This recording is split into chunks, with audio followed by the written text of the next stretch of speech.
the autonomy economy is real. Commercial robo-taxi operations, humanless freight runs, AV infrastructure investment measured in billions. The question is no longer whether autonomous mobility scales.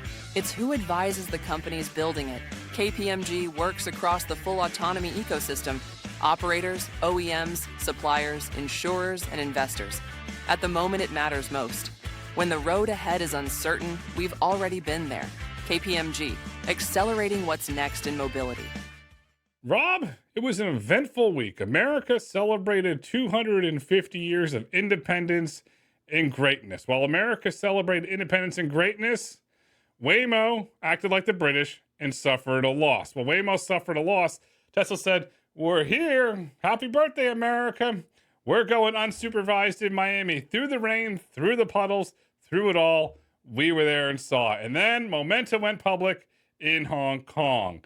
Those are the signals, and a huge thank you to KPMG for being a wonderful, wonderful sponsor for Autonomy Signals. Rob, let's get into it, and let's totally break these signals down this week. Signal 1, Tesla makes a splash in Miami and drives through a puddle.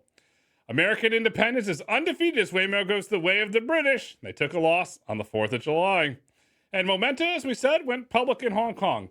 Let's start with Tesla in Miami. We were there for launch day. We produced a field report. It was pretty impressive what I saw. What did Omega think of what happened? Yeah, first, for folks who may not know, which or maybe a few folks listening in, on July 5th, 2026, Tesla launched fully unsupervised robotaxi services in Miami, making its first expansion outside of its initial Texas and California markets.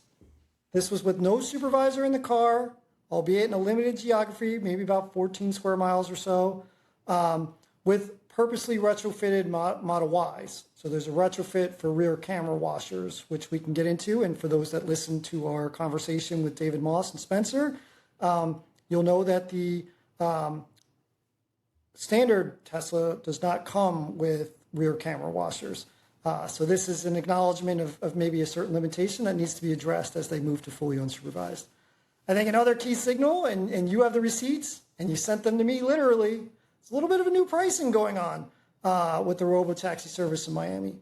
But the great thing was you were there to capture it on day 1, day 2, day 3. So yeah, give us a sense of your kind of just biggest highlights from your experiences with the new service. The biggest takeaway is we've been unsupervised in Austin, we've been unsupervised in Houston, and now we've been unsupervised in Miami. The best performing vehicle of any of the cities we have ridden in robotaxi. It is to the point where I felt totally comfortable. You forget that it is driving and there's nobody there. So the vehicle performed really, really well. Want to highlight that. The other thing is, thanks to David Moss, who joined me on day 2 of our wonderful adventure down in Miami, is that we saw dozens of Cybercabs. So that was really interesting. There was a staging lot, roughly, I would say, 1.5 miles to 2 miles from the entrance to the Miami airport. You could hit it with a 9-iron on the backside of the airport. Dozens of robotaxis staged, ready to go. Interesting to point out, each one of those Cybercabs had a steering wheel in it. Interesting else, they also had, no surprise, Florida plates. And then we counted 5 robotaxi Model Y. So to me, it was a clear indicator and a clear signal that Tesla is truly getting ready to scale up the Miami market. Also, I will tell you, from day 1 to day 3, the service area expanded. That wasn't reported. And when I say expanded, I'm talking 2 blocks. It went 2 blocks further northwest in Doral. And if you know, you know, and I'm going to tease it at that. But there was a tiny bit of an expansion there. Overall, really great. Went through puddles, went through rain. The one question we're waiting for confirmation from Tesla and from Waymo is, will the vehicles operate in lightning storms? When we heard the Gulf siren go off, the Waymo went offline, the robotaxi went offline. So that's the question that we're still trying to get confirmation for. The signal is Tesla has grand ambitions for Miami. Yeah, it's great. And I think what really struck me from your field report was the last few minutes. I mean, all of it's great, but the last few minutes with the visual of you and David in the car going through this tremendously deep but tremendously long puddle, and the vehicle slowing down to, I don't know, 7 or 8 miles an hour, but going through it cautiously but safely, not stopping before to even consider whether it should enter, but knowing what it was, recognizing that it should slow down, but yet managing to get through it all without pausing or having to ask for help.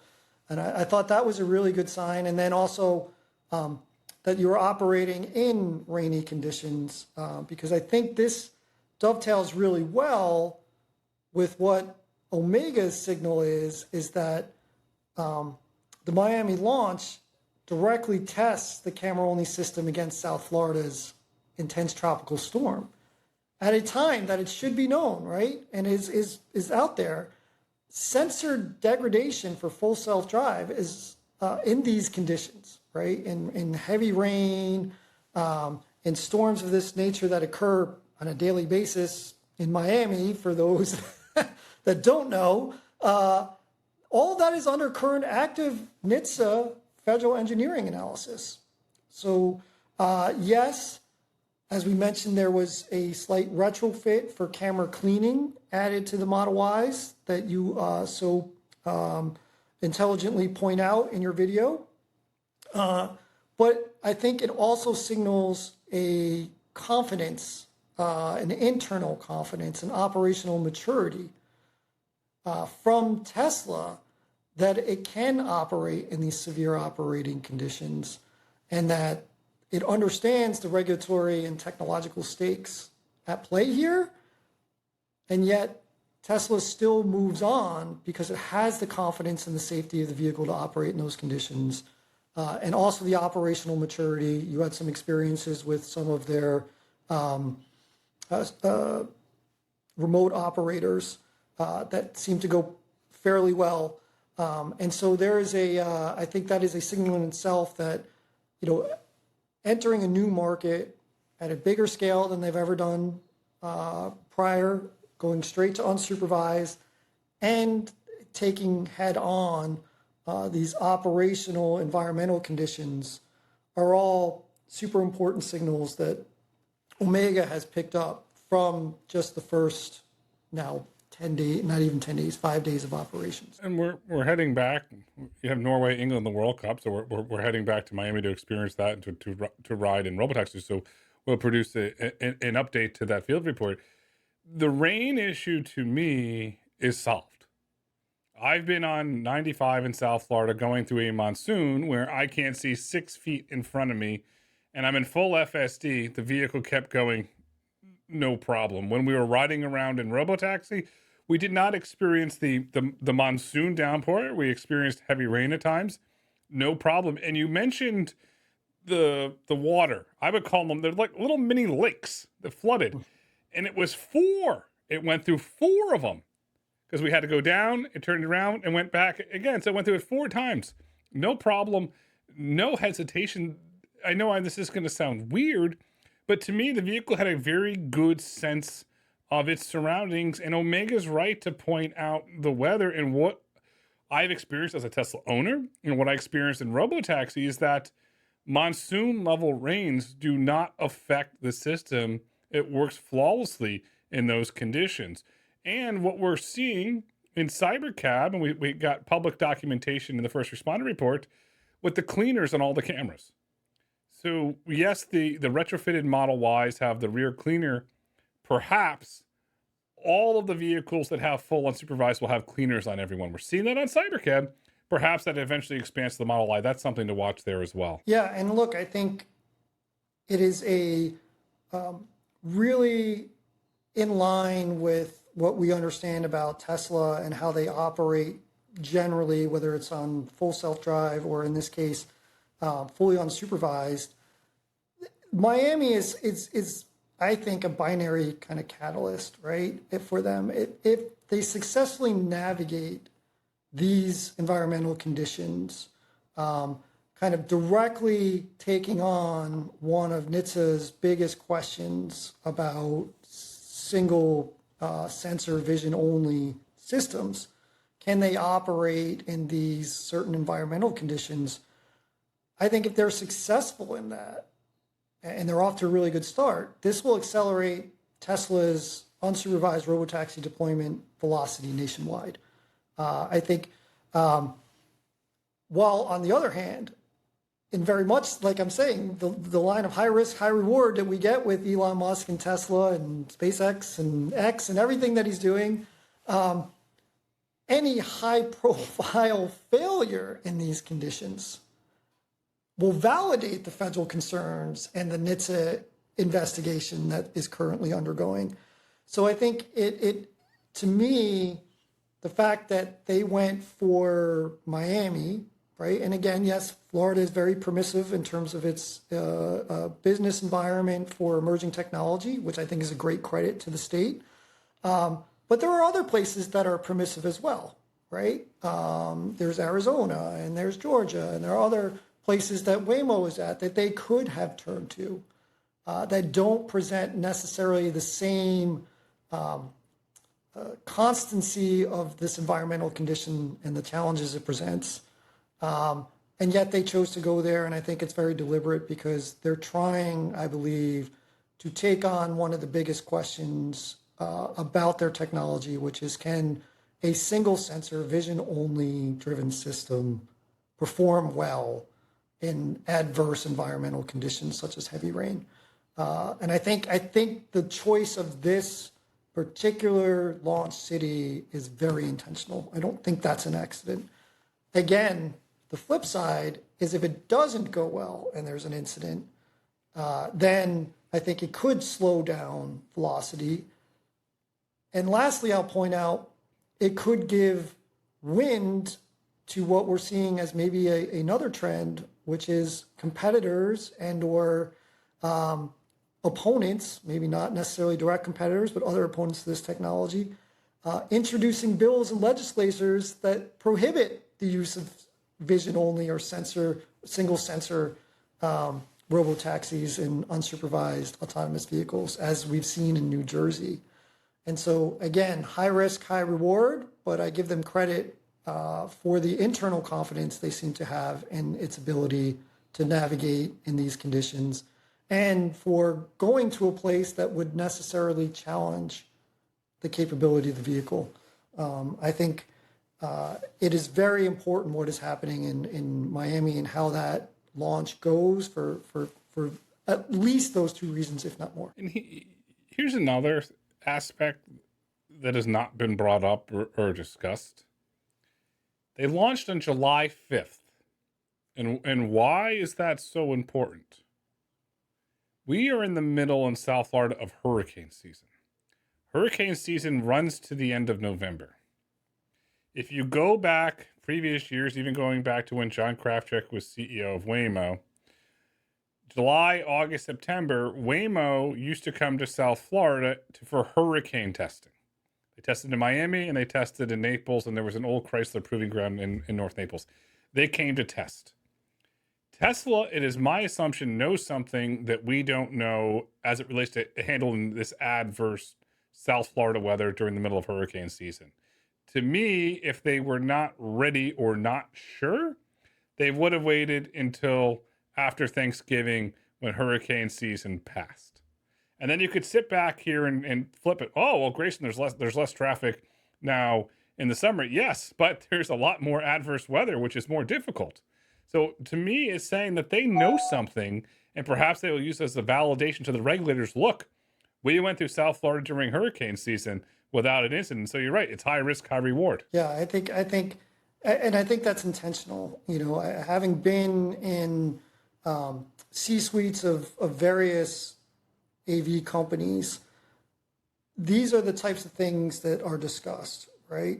What is the benefit? What is the risk of putting ourselves in these type of conditions at this time?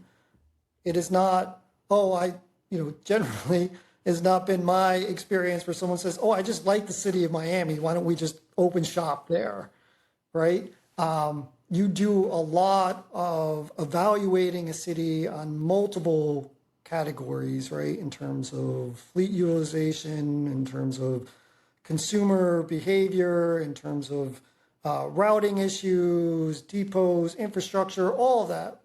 But you also very much, when it comes to an autonomous vehicle, are evaluating, can my system perform well in the conditions that are present in that particular city or geographical area?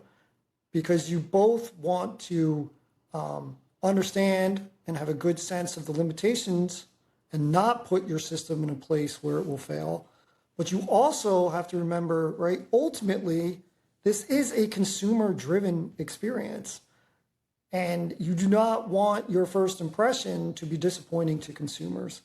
And I mean that, I think it runs even more aggressively on that end for Tesla, given that they have this very strong following of users and devotees. And yes, at times they can be more forgiving, but at other times they are very the first to hold Tesla accountable for things that they feel have fallen short. And so these are folks that are generally in love with full self-drive, and they want that similar, if not better, experience from the unsupervised L4 technology. And so putting it out there, knowing the challenges, and knowing that you have to win over consumer expectations, I think are very much things that Elon and his leadership team have discussed. So I don't really put this in the category of this is just Rob and Grayson speculating that this is what Tesla did. I can almost guarantee you these conversations were had. And the fact that they made the decision to move forward as this next market is a signal that they feel very confident in where their technology is going, particularly how it's handling adverse weather conditions. If you're handling adverse weather conditions, which we've experienced firsthand, that is a positive catalyst for the company moving forward. Another thing we uncovered in Miami when I shared the receipts with you, pricing strategy here is different than other markets. What did you uncover from those receipts? Yeah, so we uncovered from those receipts, and thank you for sharing them with me, both because I keep the corporate records and I need to pay them off, but also because it's helpful to understand, what is different between what is happening in Austin and in the small operations going on in Houston and Dallas. So here what we uncovered is an increase in price compared to what we've seen previously in the Texas markets. And I would kind of summarize that as it's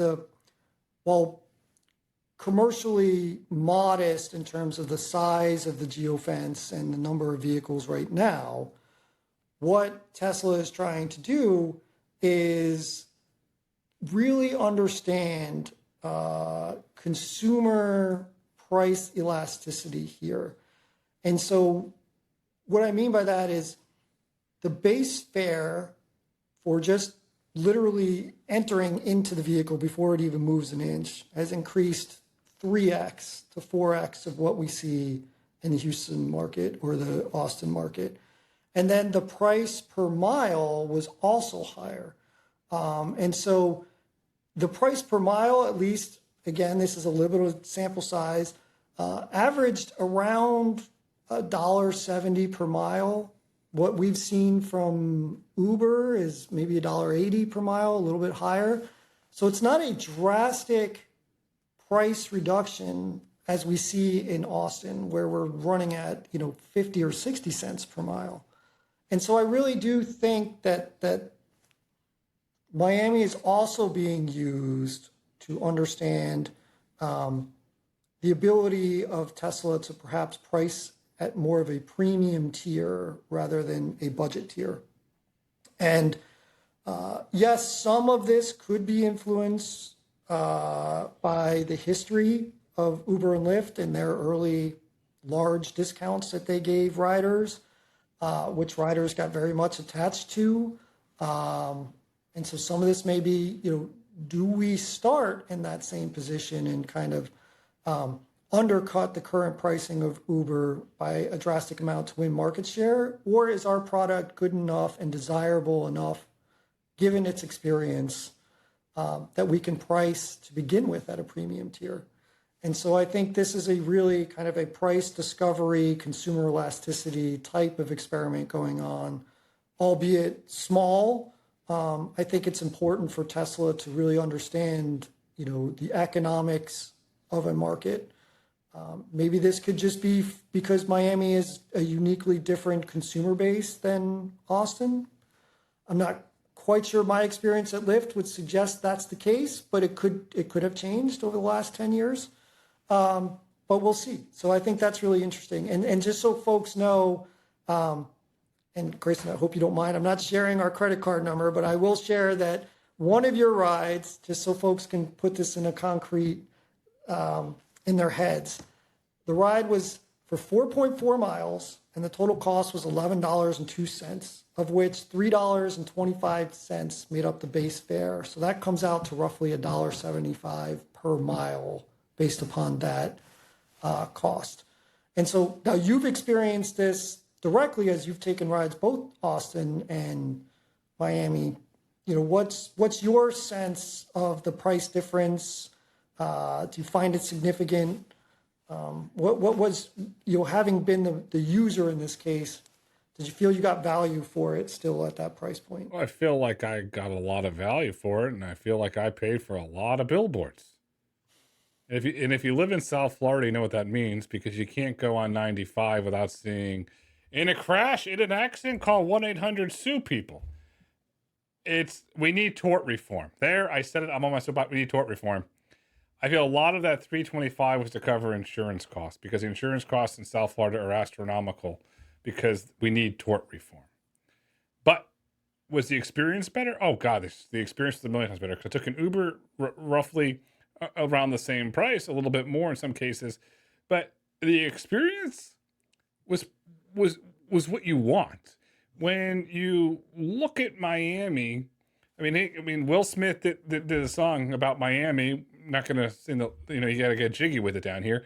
Miami is an experience market. Individuals go to Miami for an experience. Miami is a brand. Rick Ross, the rapper, who will not get in a Tesla, by the way, if it's going to take him to the police station. We saw what happened out in California. I digress on that.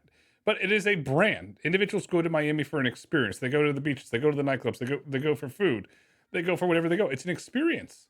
And they can price that experience. But underneath that, I believe, and we don't have data, based on the billboards and based on the insurance cost, that $325 is partially driven by insurance costs. That would make sense. I think, if you're a homeowner in South Florida or paying for car insurance or auto insurance down there, I think you feel that pain every year as those continue to ramp up.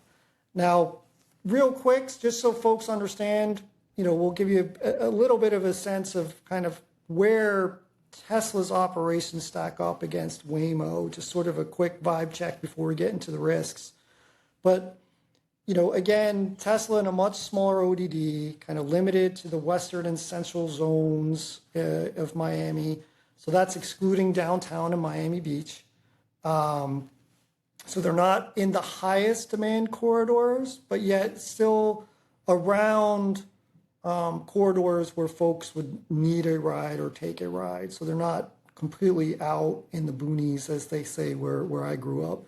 Now, Waymo launched fully autonomous operations in Miami in November of last year. So they've had a full 6-7 months head start on Tesla. And they did this as part of a kind of pre-planned multi-city rollout targeting, the FIFA World Cup and the Super Bowl.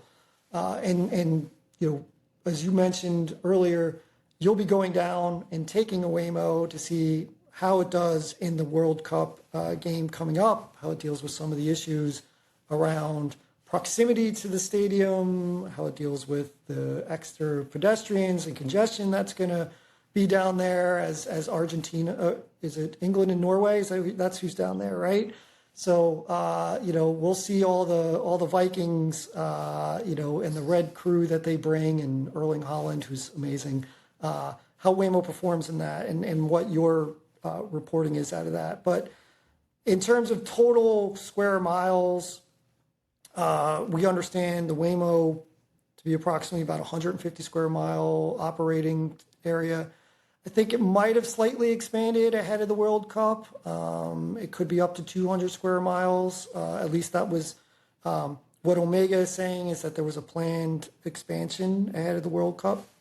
And that Omega estimates that Waymo is operating close to 150 Jaguar I-Pace vehicles in Miami currently. Again, that has ramped up considerably from November in anticipation of rider demand and the FIFA World Cup. And when we were in Miami, we went and visited the two Waymo depots that we know about. We went and visited the Wynwood Design District depot. They increased security, so we can point that out. But we would estimate there were 60 to 70 vehicles in there getting charged and getting clean. A very, very compact lot where they're operating out of for the amount of vehicles. Very interesting. The land immediately adjacent to it says for lease. Nobody has taken it yet. We did notice that when we were first down there, there was the pavement changed colors. It was repaved from the substation there. So we are assuming that more power is going in there. And we assume, based on the circumference of that will be a temporary depot. We visited Waymo's airport depot. No movement, but we did notice some power upgrades there. Construction has not begun yet. Across the street, we noticed activity, which perhaps that Waymo is going to build a third depot over there, something we're watching. But Waymo is clearly gearing up for a major, major expansion in Miami. That's what it said to us, because as we're seeing this progress in Miami, as you know, is turning out to be an autonomous market. Zooks, we did not see one of the toasters operating around. Oh, we did see a Highlander at a Sunoco gas station getting gas. A little odd seeing an AV at a gas station getting gas, but we did see that. But it'll be really interesting to see as this market heats up and as Tesla expands. So that's the little side there on Waymo. Let's get to the risk that Omega has uncovered here on this about Tesla. Tesla's vision-only autonomy is currently trapped in a paradox where the system's reliance on massive real-world data necessitates the very geofencing it claims to bypass, as the company must naturally curate and validate memory zones to achieve the safety thresholds required for both internal and external confidence expand. That's interesting take. What do you make of that risk? Yeah, it is. I think it is reflective of a technology that is not at its apex, right? I think the promise of Tesla is that with its vision only and its learning model and its extra compute power and things of that nature, that it can in the future be kind of a drop-in anywhere type of vehicle and perform well. I think given the high risk nature of what any singular failure that leads to a severe crash or unfortunately a fatality, and how that can derail momentum, that until there is this real internal confidence that they can do this drop, plug and play system, which is their goal. I'm not saying they've changed their goal, but they're not at that goal yet, that they are kind of stuck in what feels like a familiar expansion playbook, which is go to areas that you know you can operate in well, then slowly expand as you get more familiar with that area, and then build out your infrastructure around where you're expanding into. That is sort of the traditional playbook, and you see it by, Waymo is the classic example of this, right? You see it in what they're doing with their city-by-city approach, but then they start in a certain area of the city, then they expand into other areas, then they build out their infrastructure in the particular, areas of the city that you and I have identified as pretty consistent in every city where you want to begin your depot strategy and infrastructure strategy. And so Waymo, has done that as the classical way. I think Tesla wants to break that mold. So you don't see them buying necessarily and building the same infrastructure, because that's not the playbook that they want to run. I think they want to run a different playbook. but their technology is not there yet. So rather than having infrastructure and kind of operations be the leading end of where your expansion is going to go, they're waiting for the software, I think, to come to a point where they feel confident enough that they can put it anywhere and then match the software's capability with the infrastructure, kind of being the lagging indicator of where it is. So I think they're very different strategies going on here, but it does create, for now, I think, this short-term paradox that Omega has identified, which is you have a system that you can claim works on vision only and doesn't need the mapping and everything. And yes, that's true, but it's also not 100% yet confident to be put it on any road in America in any place at any time, and it will operate unsupervised. And so they're stuck in this kind of middle world right now. And I think it'll be a temporary time that they're there. I don't think it's a permanent thing, but I think it is something that Omega is picking up on. Is like, wait, you say you're not like Waymo, but your playbook looks a little bit like Waymo, but it's not fully like Waymo. And so I think that's what the signal is there, is that we're in this kind of bridge time between when Tesla can really run the playbook it wants to do, which is very different than the playbook model of expansion than what Waymo is doing. The bridge is a really great way to look at them. The metric that I'm looking for is, when do we get 100 unsupervised robotaxis, either the Model Ys or Cybercabs in the market? And when we cross that threshold, it's buckle up. Because then I think then you're off to the races to scaling, which brings us to another risk Omega has uncovered here, which is a very interesting one here. Tesla reverses premium strategy under competitive pressure from Waymo or Uber dynamic pricing algorithm, slashing prices towards 50 cents per mile to capture market share. Do you think that risk could actually happen in this market? I think Tesla does not want to go there because I think it wants to receive larger margins on operating a robotaxi network. I think it's testing in Miami what is like I said, the consumer acceptance of a higher premium pricing strategy. I do think it's a risk, especially in certain markets where Waymo has a much bigger head start or Uber has a much bigger head start. Because what you wind up having to do is somebody's got to pay for the actual cost of the vehicle. And if it's not the consumer, then it will necessarily eat into any margins or perhaps even have them operating at a loss, as Uber and Lyft did for many years.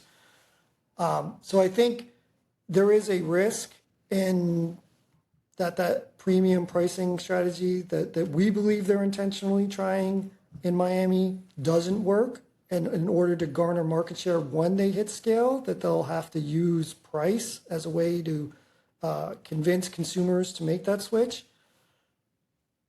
But we'll see. To your point, like, you felt like your experience was much better in a Tesla than it would have been in Uber, particularly a human-driven Uber.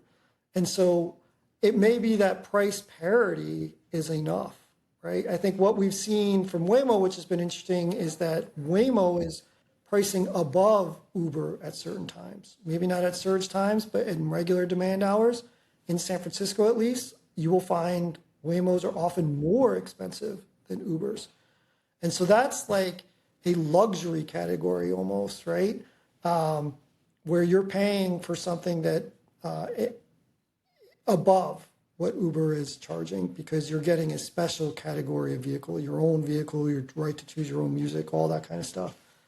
I think Tesla is saying, well, maybe we don't have to price like Waymo, but also maybe we shouldn't price like Uber and Lyft did in 2014 and 2015, because it took them a decade or more to get out from under that. So I think they're trying to maybe get a sense, even if we're just at parity or a little less than Uber, will folks say, hey, I can get that premium Tesla feel and experience. I can get one of their gold cars with the cool doors that open up and choose my music and not have to worry about, who the driver is. And I can get that at the same price. that's a good enough deal as it is. It is. And the thing that you and I harp on, and I harp on all our various platforms, is consistency of product. When I was there on launch day, and I'd taken Uber because I was outside of both the Waymo ODD and the Robotaxi ODD, it's the consistency of product. Very nice gentleman driver, so I'll say that for the record. The car smelled, and there was an open glass of alcohol. And I said, "Sir, you have an open beverage in the car." Oh, okay. Do you want me to empty it out? I emptied it out. Consistency of product. And my daughter's like, "Daddy, what's going on?"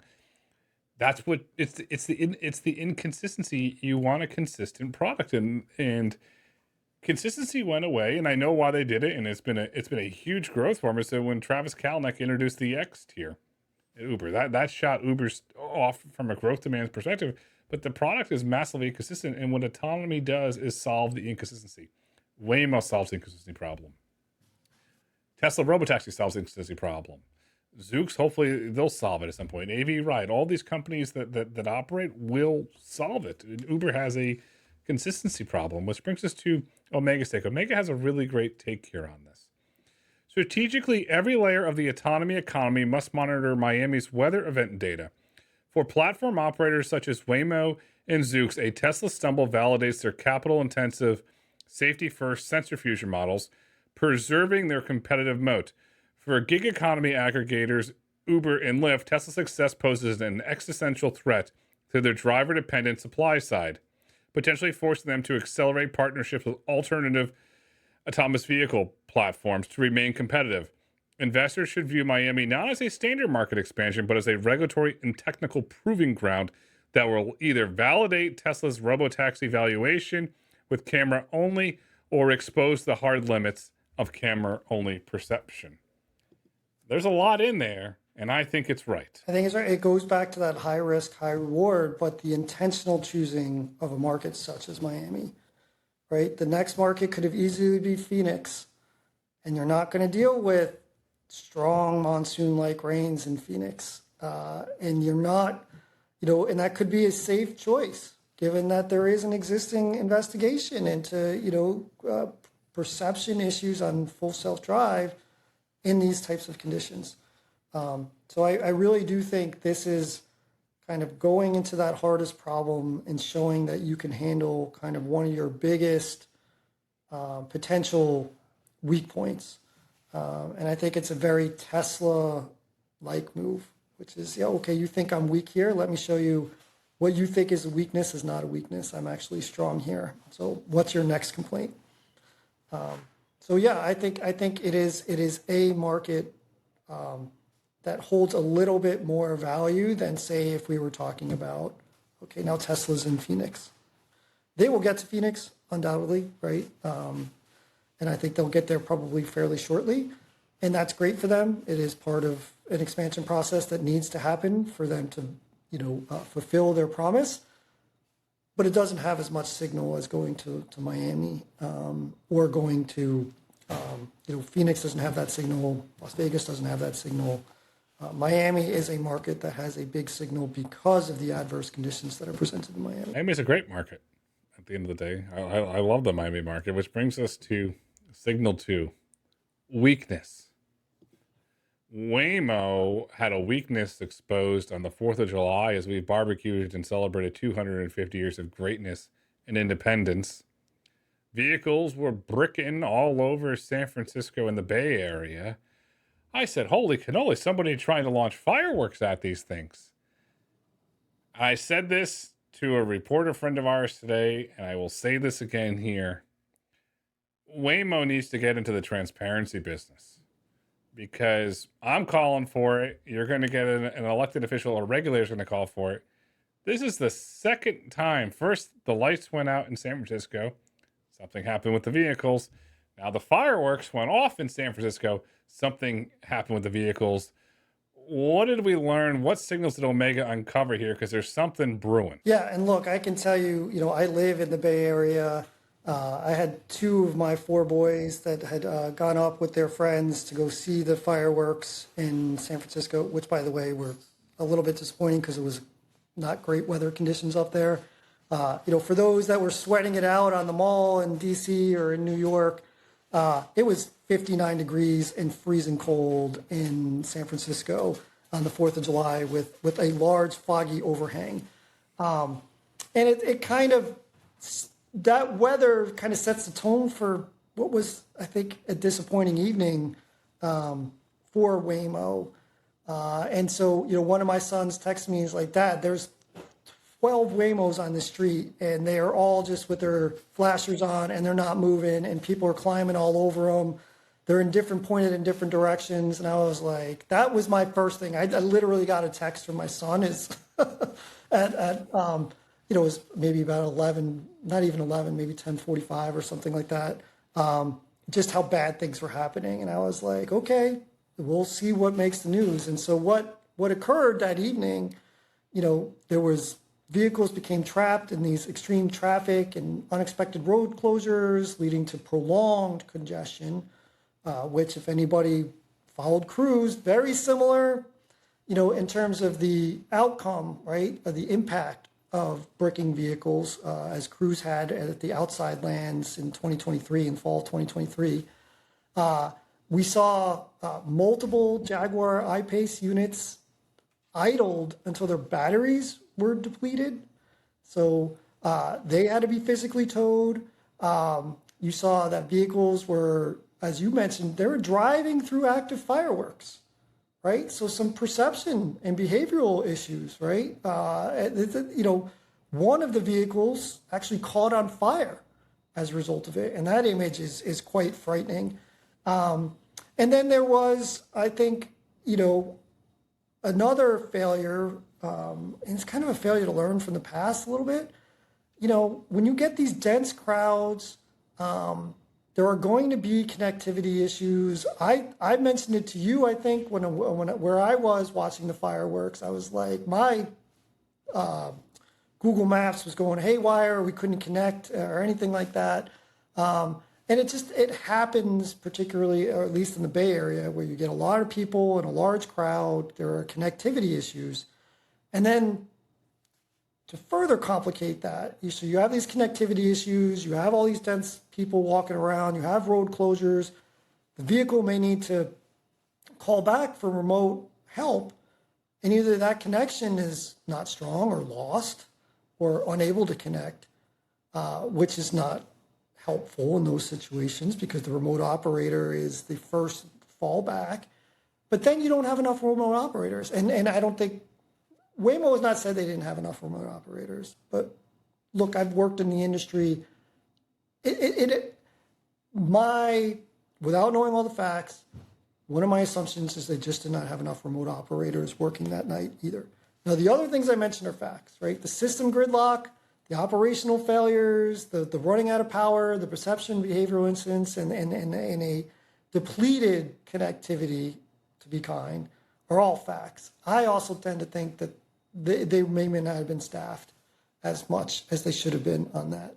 And so what we're seeing in the immediate aftermath, one, it's surprising, I think, how little coverage this got, right? You see Waymo's announcement of 4 new cities, that gets a lot of great coverage. That's great, but I think the stronger signal for folks that are really interested in and want to know what are the things that impact these companies and their bottom lines and their rate of expansion and where they'll expand next and their ability to take market share, it is a performance like this, right? Because it not only gives you a sense of their limitations in terms of technology, but also their limitations in terms of operations, in terms of infrastructure, in terms of thinking through an issue that should have been known because it has happened before. And it's happened before in the same city. And now you're starting to see slowly filter in the regulatory response. San Francisco officials, including Board of Supervisor member Bilal Mahmood, have launched inquiries into the incident. It will certainly prompt a reevaluation of planning protocols between Waymo and the city. It will call into account again the question of remote operations and what should be that staffing ratio. As folks may or may not know, there is a current active bill in California that is saying that there should be I believe it's started off as 1-to-3 ratio. I think it may have been changed to 1-to-5. Waymo has not really disclosed what its current remote operator to vehicle ratio is, right? That could lead to a more expensive type of operations. So, and then on top of that, you have Uber, as we've talked about, saying these are the very types of scenarios that you must keep a hybrid network in. You have to have human drivers because this stuff, while yes, they get caught in congestion, the human would know they're running out of battery. The human would know not to drive through a firework. The human would know ahead of time what to do, have scenarios baked into their head. And, if it's an old geezer human like myself, they don't even try to go down there because it's a disaster. And you just know it's going to be a disaster. And you're like, yeah, it could be the greatest freaking fireworks show in the history of fireworks, but I don't want to sit in traffic for 4 hours as I slowly transverse through Cow Hollow or the Marina District in San Francisco. So yeah, I think, yes, we could lambast them for a dismal performance that evening, and I think they've kind of gotten away a little bit unscathed for it. But I think that for more importantly, for our listeners and for folks that rely on us or want to rely on us for actually understanding what matters on a day-to-day basis, the signal here is much stronger than what they announced yesterday in terms of going to 4 markets. And unfortunately, there's a pattern here. And the vehicles got brain dead. They cause traffic. And you saw the NHTSA letter, but Administrator Morrison published talking about this. And just to Administrator Morrison, sir, job well done on CNBC today. Holy cannoli, they tried to trip you up, sir. And you delivered a Mike Tyson in his prime right hook.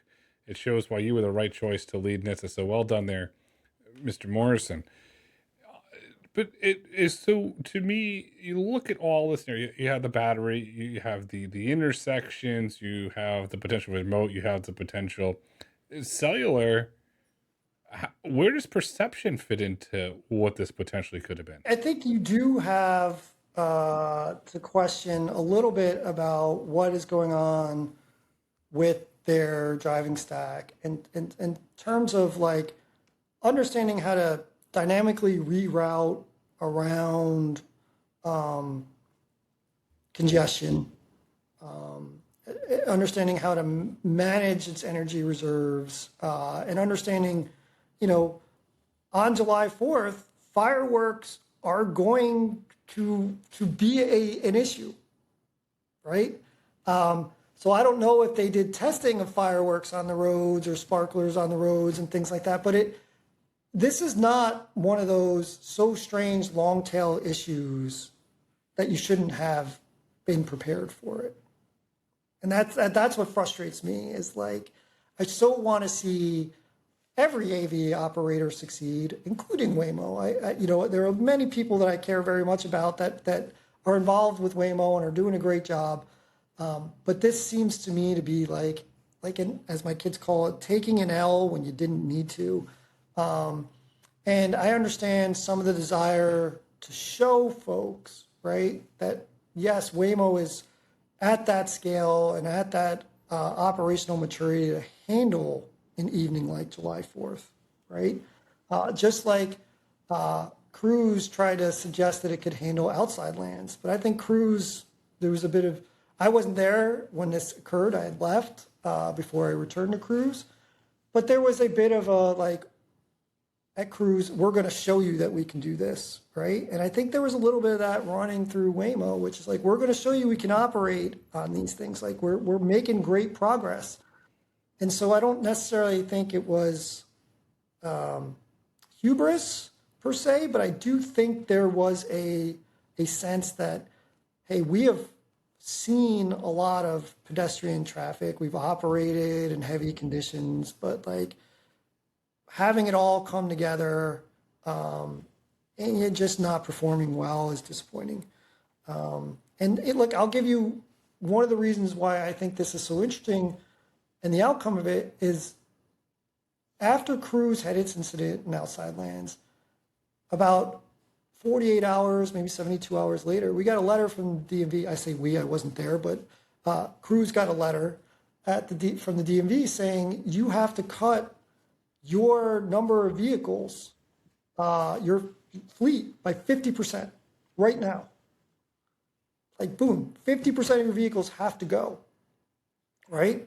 And when you add that to what Administrator Morrison was saying in the letter he sent saying, hey, these brick vehicles and things getting in the way of law enforcement, like that's got to go. These are the types of activities where you brick a vehicle because you haven't necessarily properly prepared for the event. And, July 4th, there are lots of people out on the road, and there are lots of people who do dumb things on July 4th that require law enforcement to get there. If your vehicle breaks because you sent it out and it didn't have enough power, and now it can't dynamically reroute back, or you lose connectivity to it, and it gets in the way of an emergency vehicle, these are the types of things where, whether it's the state government or the federal government, they may say, hey, you got to not only reduce your current fleet, but like, are you serious? You want to expand your fleet to other places right now?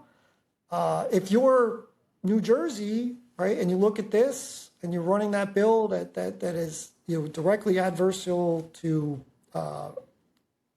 Tesla, you may also say, you know what, maybe we should put in some requirements around big events, right? And so it's going to be interesting to see what the fallout from this is, because these are the types of things where the progress that is being made, and we see it, right? We see it every day in the ridership volume and the things that the successes that aren't reported, but it's these types of failures that can really just wipe out years of goodwill and good progress. And so I think that is the signal to see in this, is that, yeah, I appreciate Waymo's willingness to take on an event like this, but we're past the point, and I think that's a good thing, and we're past the point of giving them a pat on the back for it. Now it's like you got to go out and perform, right? You can talk the talk, but you got to walk the walk. And I don't feel like I'm a critic of the industry for saying that. I feel like this technology can perform well, and it does perform well. I think it just wasn't set up to perform well in terms of its execution days in advance of what should have been a lot of these issues potentially foreseen. There's a lot of issues. If you live in the area, individuals know weird quirks in your neighborhoods of things that happen. And I'm shocked because very publicly, we all know this based on the buses, a lot of individuals live in San Francisco that work down in Mountain View. It's a well-known fact.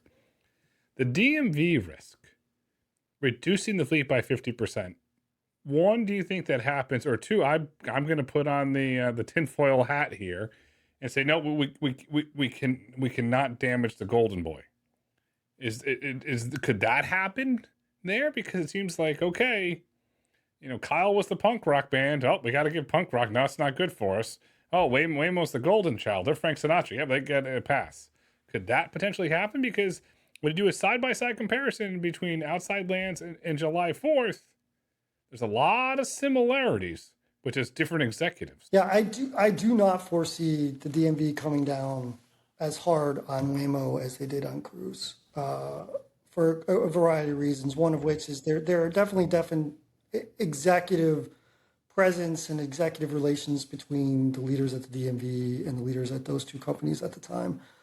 I also think Waymo has had a better operational history for a longer time than what Cruise did, right? Cruise had, even before Outside Lands, instances of creating traffic jams from bricked vehicles. So this was not kind of the first known instance of that issue. In fact, there's a weird sense of ownership in the regulatory requirements. They're called vehicle retrieval events, or VREs. That's a term that Cruise had to invent because we were the first to suffer them. And so I do think there will be a different treatment of Waymo for those two reasons. And I think what we will see is rather than kind of a punishment, perhaps a extra responsiveness for the next big event. Show me your plan, right? Maybe not written into the law, but like you may get somebody at the DMV who says, prior to the next big event, outside lands in the fall, right? I want to know what you've done so that this incident, these types of incidents don't happen again, right? And it could be as simple as we're not running during that time, right? We're going to temporarily pause, or we're going to stay outside of a certain zone, or we worked with the Presidio Trust to set up pick-up and drop-off locations in different areas. And so I think that's more likely what you are to see, which is a little bit of more forgiveness from the DMV, given the generally better operating history that Waymo has had than what Cruise had at the time. And also because the public pressure is not as much. It may build, right? We may see it build with the Board of Supervisors inquiry. And certainly, you know, the board has always maintained that it wants more control, local control over AVs writ large. So anticipate that the questions will be very pointed, and that ultimately, look, this is my political hat, whatever response, even if it's fulsome from Waymo, will not be enough to satisfy the board. The board will say something negative about Waymo. And so if you're Waymo, I can guarantee you they're sitting there thinking, well, is our response, knowing that whatever we say the board is unlikely to accept, are we writing our response really to ensure that the public still remains faithful in us, so we'll be as forthcoming as possible, but mostly because we want the public to see this, not because we think the board is going to be satisfied by it? Or do you say, hey, by the time we actually get to a board meeting, it's months past, we give the minimum amount required, nobody's really going to take a second look at what we put out there. Yeah, the board is going to run to the San Francisco Chronicle and crap all over us either way. That'll be the interesting response. You know, so, but I do think Waymo will wind up, at least in its operations in San Francisco, relatively unscathed compared to what happened to Cruise. But I do think this just adds fuel to the fodder on the fires they have to fight in places like Chicago, in Boston, in Philadelphia. That image of Ojai on fire is going to go in every deck, in every presentation to a state legislature or a city council board, from the Teamsters, from you know, others that are opposed to AVs and claim that AVs are, you know, not ready for prime time and shouldn't be allowed in this city. It's the poster child. If you look back, the incident, fireworks again, where the Jaguar I-Pace burnt to the ground, where the individual allegedly put a firework in there. I'd say allegedly. And that went all over. And you're right. Is the impact in San Francisco going to be large? No, it'd be very minuscule. If it was Elon Musk and Tesla, it would be in the second coming of everything you could throw at him. But the fact that this is Waymo, I think in the San Francisco market, it gently goes away. But you're right, in the union stronghold markets such as Chicago, it's going to be plastered out there on the TVs. It's going to be handed out to every individual walking into that room. See, look, we told you. Look, we told you. It's bad. And let's not forget all the union issues that are happening in New Jersey now around roadways, that you have to have this. And so it's only going to be plastered there, which brings us to Omega's risk. Omega uncovered a lot of very pointed risks here. The first one, as you alluded to, and you said, the remote assistance bottleneck. The July 4th incident exposed a systematic remote assistance bottleneck, not merely a software reasoning gap, making Waymo's lean human supervision model the critical scaling constraint in burst demand emergencies. That's what Omega says. And I'm going to put on my congressional hat. Let's not forget that they're all not based in the United States. So the risk grows. Yes. Yeah. So, I mean, look, I mean, there is an aspect we talked about fixing some of the edge case perception issues alone, but right, the point here is that the scaling constraint, and that's what folks want to know, to how does this impact, or what they should be asking, how does this impact scaling? I think it impacts scaling significantly because Waymo is going to be pressed to increase its human-in-the-loop architecture, and that will come at extra cost. And we'll see how much that actually is driven. It could be driven, set by an example, by the California bill, which is 1 in 3, right? So, I mean, if you're currently operating at 1 to 20 or 1 to 40 or even greater than that, right? If you have roughly, assume they have 1,500 vehicles and you're operating at a 1 to 20, that's, I don't know, 70 operators, is that right? My math is always bad. But you're looking at, a great increase. If it's 1 to 20 down to 1 to 5, that's a 4x increase in this. If it's 1 to 40 down to 1 to 5, that's an 8x increase. For folks that are likely now to have to be based in the United States, so you're going to have to pay them more. I get it, but the reality is wages in California are a lot higher than wages in the Philippines. And so, you're increasing that cost, and then you have to replicate that market over market as you look to a scale of hundreds of thousands, right? And so I think that's a real potential bottleneck here. And look, I think a lot of the safety advocates, that we talk to, that we read, that we see discussing these things, say, that's a needed measure. If you're not going to put a safety advisor in the car, you have to beef up your remote assistance operators. So ratio, I think it is inevitable, and I think circumstances like this only make it more so. And so I think, again, I would go back and say, there is the forest that you have to see through the trees when you make a decision to operate in an environment like this. If you're going to take on that big risk of operating and taking on the challenges of big events like this, yes, there's a big upside to it, but the downside, I think, is not limited to just that market, right? Now you're talking, every market is going to talk about what is your remote assistance ratio, what are your events for big plans, how are you going to prevent, July 4th from turning into a bonfire of Ojais next year in my city. So you put at risk more than just an operational failure or consumer frustration in a local market. You bring into account all of these larger issues that can affect your bottom line at a national level, and going forward, your ability to scale and the cost of that scale. Then there's the regulatory risk. Regulatory mandate forces temporary ODD, that's the service area density reduction in San Francisco during high congestion events, directly constraining Waymo's path to 1 million weekly rides target.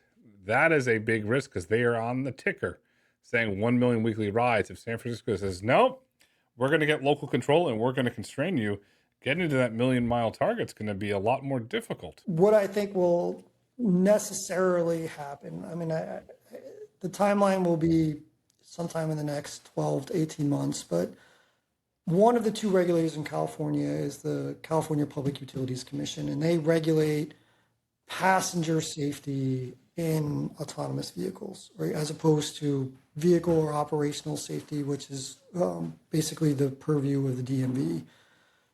Now, the DMV, they have a regulatory process that is more traditional, right? They put out advance notice of regs, they have a comment period, they take the comments, they have a hearing, and then they put out a final notice of regs. And so it's a very kind of, I wouldn't say finite period of time, but it's pretty defined. Now, what the CPUC does is they basically have an open book of, it's called a proceeding. And the ability to operate driverlessly with passengers for a fare is an ongoing proceeding. So it is basically a book that continues to just add chapters to it. And they can add chapters to it whenever they want, at whatever pace they want. So they don't have to necessarily go through the same formal process, even though it is a process that has formality to it. But if they say, hey, you know what, next time we want to think about allowing Waymo to expand or Tesla to expand, we should ask them a bunch of questions, and they need to answer sufficiently in order to get approval from our board to do so. let's just add a chapter on what you're going to do for special events, right? And, let's talk about what we're going to require in those. Should we require an advance plan? Should we require to understand 30 days in advance? Should you have to send us like a permission request? Should you have to document, for the public what you're going to do? And so the regulatory burden, I think, for special event scenarios for AV, because of an event like this, is necessarily going to get heavier. And look, California is already a regulatory heavy state. And for Waymo, yeah, that might add some delay. They already have a huge head start in California beyond everybody else. So they may see it as more of a friction than a panic moment. But it's an incident like this that can almost guarantee another chapter in the regulatory proceeding, or they call it a semi-judicial, semi-legislative proceeding in the CPUC. Another chapter will be added to that book about special event planning. In particular, how are you going to deal with passengers? What do you do with a passenger when they're in a car that runs out of battery? What are you going to do if they're stuck in congestion for 2 hours, right? What are the safety things that you need to take care of? If the car dies and the passenger has to get out, and yet there's active fireworks going on, how are you going to preserve the safety? The questions that come to mind and the regulatory burden has just been added to as a result of this mishap. And the mishaps, unfortunately, to the final risk is the erosion of public trust. And that's why I'm on my soapbox about transparency. Accumulation of low severity incidents without formal response erodes public trust faster than regulatory action, triggering ballot or legislative intervention. Because according to Pew Research, less than 5% of Americans have been in an AV. And boy, oh boy, we know the unions love to get out the boogeyman, and the autonomy is a boogeyman. So that's a big potential risk. For sure. And look, California loves its ballot initiatives. I mean, just absolutely adores them. My ballot in November is often 13 to 15 pages long, and it's the last 10 pages are ballot initiatives. We're going to have the big ballot initiative that everyone's talking about the wealth tax, right? Do we tax people over $1 billion on all sorts of things to fill a deficit in the healthcare stuff that has been introduced by the healthcare unions? So as these issues continue to bubble up, right, the time for this ballot initiative timing has passed, but you can almost count the days, and the unions here kind of rubbing their hands together, being like, oh, here's another thing we can add to why we shouldn't allow AVs on the road. You can see it's coming. And if they happen often enough, you might have a public that's more receptive to it. Right now, I don't think the issue is prominent enough for most people to care, right? Even though California is one of the centers of AV testing, I think the last numbers I saw when I was at Cruise, like maybe even in San Francisco, Waymo had gotten to about 60% name recognition, and only about 15% of adults had even thought about trying one, no less gotten into one. That number has probably increased. But that's like at a place where AV operators have been for a dozen years now. So in places like San Diego, Sacramento, other places that they're not encountering them. I don't think the issue is ripe enough, but you can guarantee that there is a ledger being kept by the unions of all these mishaps to take advantage of a moment that is ripe when they feel AVs are at their weakest to run a ballot initiative. They're going to roll it all out. They're keeping track of it, and they're going to unfortunately roll it out. And hopefully before then, we can get a national autonomous vehicle framework that would preempt all of this nonsense here. Yeah, or we just perform better, right? I mean, I think Waymo has the ability to perform better than it did last night, and I'm sure that is what they're talking about, right? They can perform better, and they must perform better in those circumstances. That have and must, and let's not forget they have the resources to perform better as well. So you cannot say a resource issue. It's the bottom line. We can all agree on that. It brings us to Omega's take here for this section. Waymo remains the structural leader, but the autonomy as a utility thesis is currently being stress tested by the realities of urban chaos. The company's ability to maintain its market position will depend on its capacity to integrate human-in-the-loop remote operations more efficiently and develop a more sophisticated event-aware fleet management protocol. The market should expect increased operational expenditures, OPEX, as Waymo invests in the physical fleet recovery and localized depot management to satisfy municipal demands. That CapEx is right. It's going up. Yep, for sure. For sure. Well, that's Omega's take, and it's not all bad news for Waymo. Omega's been working overtime. She's been eating Wheaties and using her TPUs. Very good, because she uncovered foreign filings in Germany, Spain, France, the Netherlands, Australia, and oh boy, she got a motherload in Singapore. That's what our AI does. Our AI, Omega, that Rob and I built at Autonomy AI, uncovers things before the market picks up on it. And we're going on 6 or 7 days since we made public the filings from France, Netherlands, Singapore, and Spain, and not one major media outlet has picked up on that yet. So if you listen to our shows, you read our content, you interact with us, you're 7 days ahead of the market. And I mean, Omega really performed. Those Wheaties and those TPUs were kicking some tookie there. Oh, it was great. It was great. You know, as I sat there and Omega was pinging me like just, you know, over and over again, I was like, man, you know, Omega has got something to say. So I was like, brother, say it loud and proud. Let me hear it. It is in. Omega's uncovered a few other things that we're going to be just discussing in the coming weeks, which brings us to signal number 3. Momenta has gone public on the Hong Kong exchange. Another autonomy IPO. The autonomy economy is alive and well. What do we know about this new IPO? Yeah. So as you said, Momenta Global Limited successfully listed on the Hong Kong Stock Exchange, positioning itself as the market's first physical AI stock. And look, the retail tranche saw massive demand here, oversubscribed 414 times. Right? The offering secured 14 cornerstone investors, including global asset managers BlackRock and Fidelity International, GIC, and their strategic industrial partners as well, Mercedes-Benz and BYD. Momenta has deployed its solutions, and they have L2 to L4 solutions in over 900,000 vehicles, securing design wins with 9 of the world's top 10 automakers, including a big deal with GM when I was there. And so the company is successfully pivoted from like custom engineering to a recurring software licensing model, which is driving gross margins to over 70% and achieving a 42-fold growth in licensing revenue over just the last 3 years. So it's been tremendous uptake, massive scale, and they are really doing some great work. With so many well-known names, folks don't even know, right? So crucially, I'll just point out that Momenta has secured the smart driving system contract for the next generation Mercedes-Benz S-Class.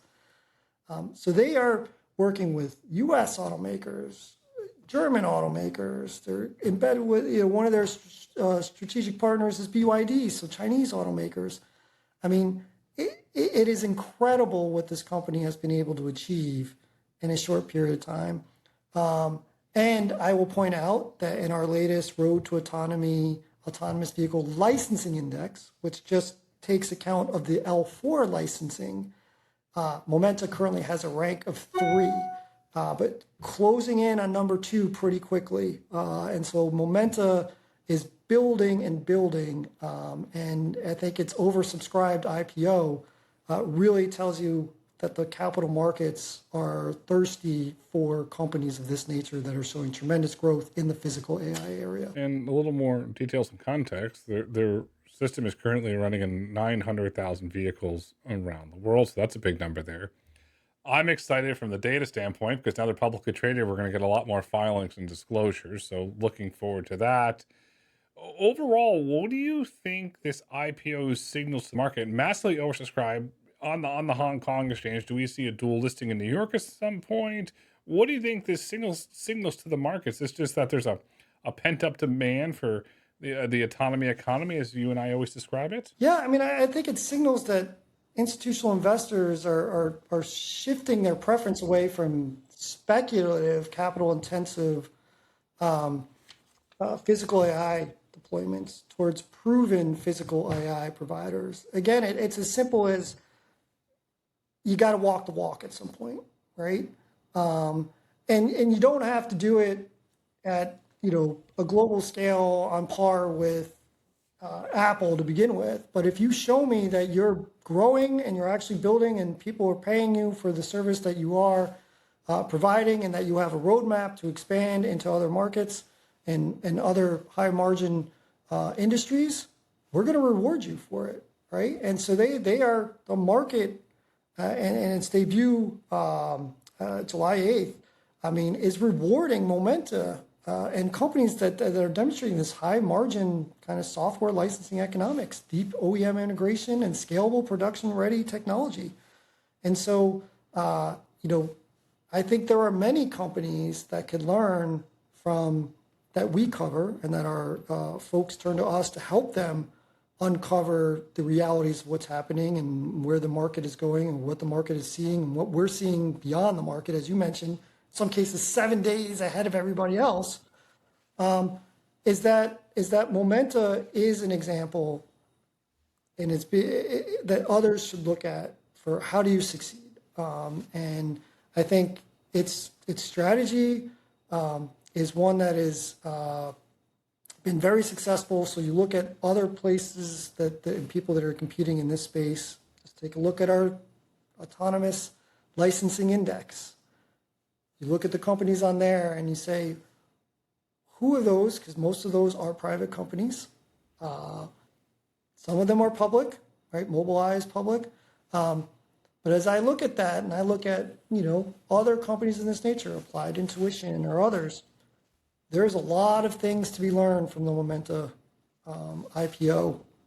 But I'm not going to share everything I know with everybody. But if you want to learn more, you know how to contact us. alpha@autonomy.ai. That's right. And I'll point something else out to the audience. This is a validation to Tesla. It's a validation to Alex Kendall and the team at Wave. Momenta used their L2 Plus business to fund L4 deployment. That, I will make a prediction, is going to be a growing trend because Momenta is going into the robotaxi business. At some point, they're using the funding from the L2 business to deploy fully autonomous luxury Mercedes-Benz in Abu Dhabi. And we know that they have a partnership with Uber for Germany. So we're going to be watching their L4 growth of robotaxi because they've got, we got the numbers here, $751 million new capital. They've got the resources to go global and expand. And this goes back into a recurring theme that you and I talk about over and over again.